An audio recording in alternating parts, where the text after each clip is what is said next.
2 నెలల నుంచి జనాలకి మాంచికెక్కించిన ఐపీఎల్ రేపటితో ఎస్ఆర్హెచ్ మరియు కేకేఆర్ మధ్యన ఫైనల్తో ముగియబోతుంది. ఈ వీడియోలో రెండు టీమ్స్ మధ్యన పాజిటివ్ మరియు నెగిటివ్ గురించి మాట్లాడుకుందాం. అదేవిధంగా ఎవరికి ఎక్కువ అవకాశాలు ఉన్నాయన్న దాని గురించి కూడా ఈ వీడియోలో మాట్లాడుకుందాం.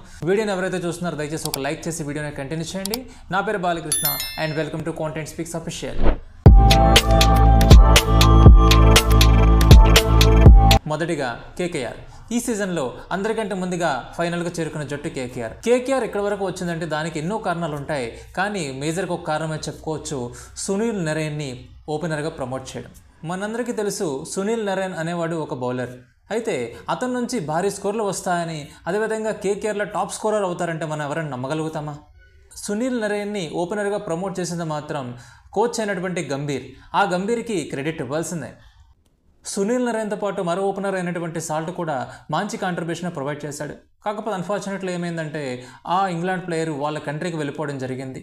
ఇది కేకేఆర్కి ఒక మైనస్ అయినా కూడా ఈ కేకేఆర్లో ఉన్నటువంటి middle order batsmen Shreyas Iyer అయినా వెంకటేష్ అయ్యర్ అయినా కూడా బాగా ఆడుతుండడం వల్ల అది వాళ్ళకి పాజిటివ్ అయినా చెప్పాలి. ఇక బౌలింగ్ విషయానికి వస్తే సునీల్ నరైన్తో పాటు వరుణ్ చక్రవర్తి, అదేవిధంగా హర్షిత్ రాణాలు కూడా మంచి బౌలింగ్ చేస్తున్నారు. ఇది కూడా కేకేఆర్కి ఒక పాజిటివ్ అయినా చెప్పాలి. ఇక నెగిటివ్ విషయానికి వస్తే ఆండ్రూ రసెల్, అదేవిధంగా రింకు సింగ్లు 1-2 మ్యాచ్లు ఆడినా కూడా పెద్దగా ప్రభావితం చూపలేకపోయారు. వాళ్ళు తగ్గ ఇన్నింగ్స్లు కూడా ఇక్కడ రాలేదు. వీళ్ళిద్దరూ కూడా మంచి ఎబిలిటీ ఉన్న బ్యాట్స్మెన్స్.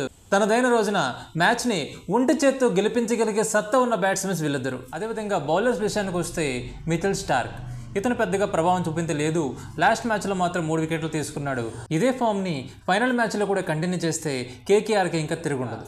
ఎస్ఆర్హెచ్ విషయానికి వస్తే వాళ్ళ బలం వాళ్ళ టాప్ ఆర్డర్ బ్యాట్స్మెన్స్ అయినటువంటి Travis Head, Abhishek Sharma and Klaasen. అయితే వీళ్ళు క్రీజులో నిలదొక్కున్నారంటే 300 వరకు కొట్టినా ఆశ్చర్యపోవాల్సిన పని లేదు. వీళ్లకు ఉన్న అతిపెద్ద సమస్య ఏంటంటే ఈ టాప్ ఆర్డర్ కనుక త్వరగా అవుట్ అయితే మిగతా బ్యాట్స్మెన్స్ అందరూ కొంత ఆడినా కూడా ఈ స్కోర్ 200 కూడా టచ్ అనే పరిస్థితి ఈ టీంలో ఉంది. ఈ టీంలో మిడిల్ ఆర్డర్ బ్యాట్స్మెన్స్ అయినటువంటి త్రిపాఠి అయినా, షాబాజ్ అయినా, అదేవిధంగా నితీష్ అయినా కూడా అప్పుడప్పుడు ఆడుతూ ఉంటారు. అయినా కూడా దాన్ని భారీ స్కోర్లు మలచడంలో మాత్రం విఫలమవుతున్నారని చెప్పొచ్చు. బౌలింగ్ విషయానికి వస్తే మాత్రం నటరాజన్ మాత్రం అద్భుతంగా బౌలింగ్ చేసి ఆకట్టుకుంటున్నాడు. రీసెంట్ మ్యాచ్లో కూడా మంచి బౌలింగ్ పర్ఫార్మెన్స్తో ఆకట్టుకున్నాడు. అదేవిధంగా కెప్టెన్ అయినటువంటి ప్యాట్ కమిన్స్ కూడా మంచిగానే బౌలింగ్ చేస్తున్నాడు. దానికి మించి మిగతా బౌలర్లు పెద్దగా ఈ టీంలో ఆకట్టుకునేవారు ఎవరు లేరు. ఏమాట కామాట చెప్పుకోవాలంటే ఎస్ఆర్హెచ్కి వాళ్ళ బలం ఏంటంటే బ్యాటింగ్. బ్యాట్స్మెన్స్ ఎంత బాగా పర్ఫామ్ చేస్తారన్న దాని మీదనే ఎస్ఆర్హెచ్ విజయావకాశాలు అనేవి ఉన్నాయి. ఇంకో విషయం ఏంటంటే ఈ రెండు టీమ్స్లో కెప్టెన్స్ అయినటువంటి ప్యాట్ కమిన్స్ అయినా లేదంటే శ్రేయస్ అయ్యర్ అయినా కూడా కెప్టెన్సీతో అద్భుతంగా ఆకట్టుకుంటున్నారు. ప్రెజర్ సిచ్యువేషన్లో కూడా ఎలా హ్యాండిల్ చేయని దానిపైన కూడా ఇద్దరికి మంచి అవగాహన ఉంది. ఐపీఎల్లో ఈ రెండు టీములు 27 సార్లు తలపడ్డాయి. దానిలో 18 సార్లు కేకేఆర్ నెగ్గింది. అదేవిధంగా మిగతా 9 సార్లు మాత్రం ఎస్ఆర్హెచ్ నెగ్గడం జరిగింది.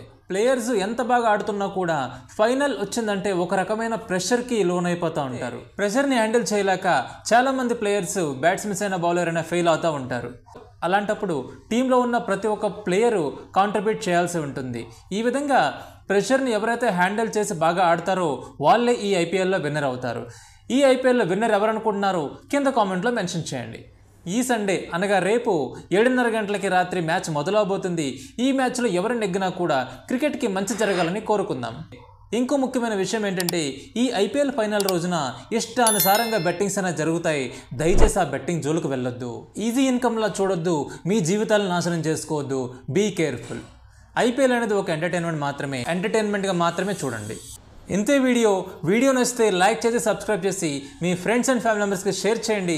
ఇలాంటి మంచి కంటెంట్తో మళ్ళీ వస్తాను. Until then signing off content speaks official.